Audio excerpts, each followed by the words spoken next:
Hey, it's Alan from Eventide here, this time with the legendary Peter Frampton. How you doing, man? Nice to meet you, man. Thank you so much. Thank you so much for taking the time and talking with us a little bit today. You're welcome. So you're on a tour. It's a very special tour. Yeah, we're doing the Frampton Comes Alive 35th Anniversary World Tour. We're on the first US segment right now. Okay. And we started June 14th in New Jersey. And today we're in New Jersey again. But we're going to go all the way through, from June the 14th to sometime in November, we'll have done 90 shows. And we're just getting going. Awesome. So, yeah, so that's it. And we're doing the entire Frampton Comes Alive as played in the order it was recorded. And also we're doing another complete set, doing 2 sets a night of older, newer covers, that sort of thing as well. So we're doing a little bit over an hour of that. It ends up being about 3 hours, 10 minutes of music with a 20-minute intermission, so it's a 3.5 hour evening. It's a marathon. It is, yes. The older I get, the longer I play. That's awesome. That's awesome. I was going to ask you about that because you've been playing since you were a kid, like 9 or 10? Yeah, that's when I started playing music. Picked up an instrument first when I was about 7 or 8, and then my first band was when I was 10. Wow. So yeah, I've been doing it a while now. So what? Should know what I'm doing. I don't know what I'm doing, Stellar. What would you say keeps you going? What's the secret of longevity with this kind of? Just, I think, undying passion for music, for guitar, basically. Guitar and gadgets have always been. I've always, as soon as I started playing music, I got involved in the very limited electronics of a guitar at that point, you know. Sure. Putting my own pickup on an acoustic guitar and then plugging it through my parents' radio in the living room, you know. That was my first electric amplifier, you know. And then I took over the household bathroom as the echo chamber, and I had 2 mono tape machines that I bought when I'm about 12 at this point. Okay. And I was doing sound on sound when I was about 12.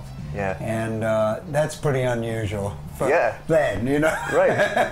So, and when I finally got to, I'm very lucky in as much as I could call Les Paul one of my friends. Yeah, and I definitely. got to know him, and God rest his soul. But I told him that I took over the bathroom, the household bathroom, and people were walking around with their legs crossed, waiting for me to finish a track, you know, when I was 12. And he said, of course, he said, it's the best echo chamber in the house. I used to stick Mary in there, his wife, yep. and she would sing all the time. So.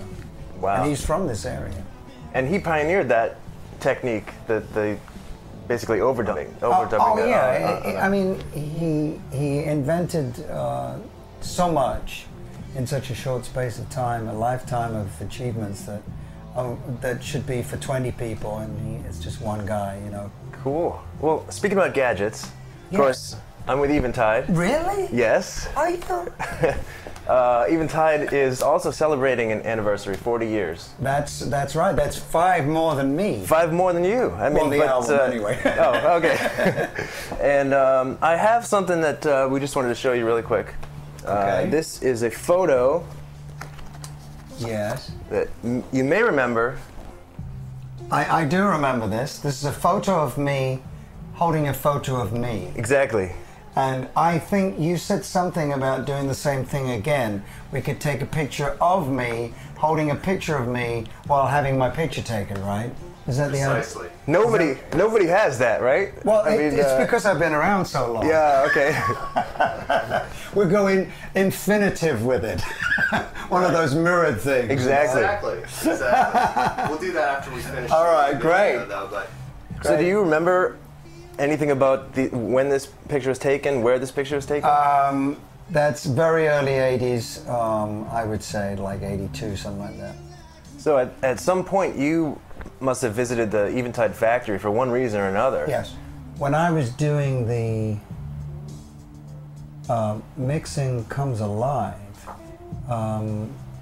we'd already used Eventide equipment before then, and I mean years. I'm not sure about the years, but I know I still have. In fact, my brother has it. One of the very first pitch cards before a 910 even. This was when it was like the big 5-space rack DDL, and it had 2 DDL cards, and then it had a slot for a pitch card. And I might have been, you know, right up there, the first handful. I think I was.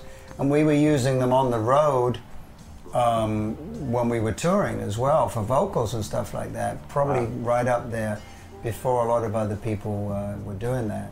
So in fact, I have my 910, which is one of the, I'm told, is one of the very first ones. Chris Audaudi's been after me for it, but no way. Nice. Are you using any current Eventide stuff? I'm using the Eclipse in the rack, yes, on the tour, and I use my harmonizer. I've got an old 3000 that I still use at home with various programs and everything, and I've got another Eclipse at home in my studio rack. So yeah, I've got all and I've got the pedals.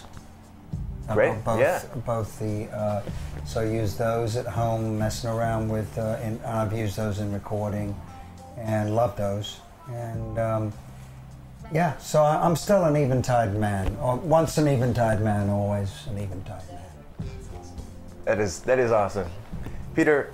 Thanks so much for talking to us. We really appreciate you taking the time out. You're very welcome. And have a great time with the rest of your tour. Good luck with everything. Thank you. And we'll see you. We'll see you for the next anniversary, maybe. That's right. Yes. It will probably be sponsored for us when we do our next one by the Scooter Store. All the band. Like this, you know, okay? But we'll be sponsored by the Scooter Store. Yeah. But I'm not sure how many more anniversaries I can handle. But this is a good one. That's a great one. Awesome. All right. Thank you so much. Really All appreciate right. it. You're welcome.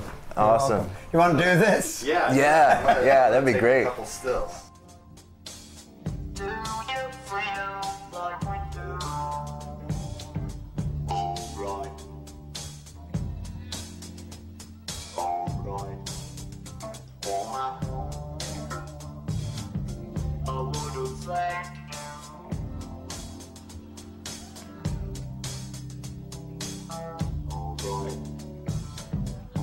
Weather.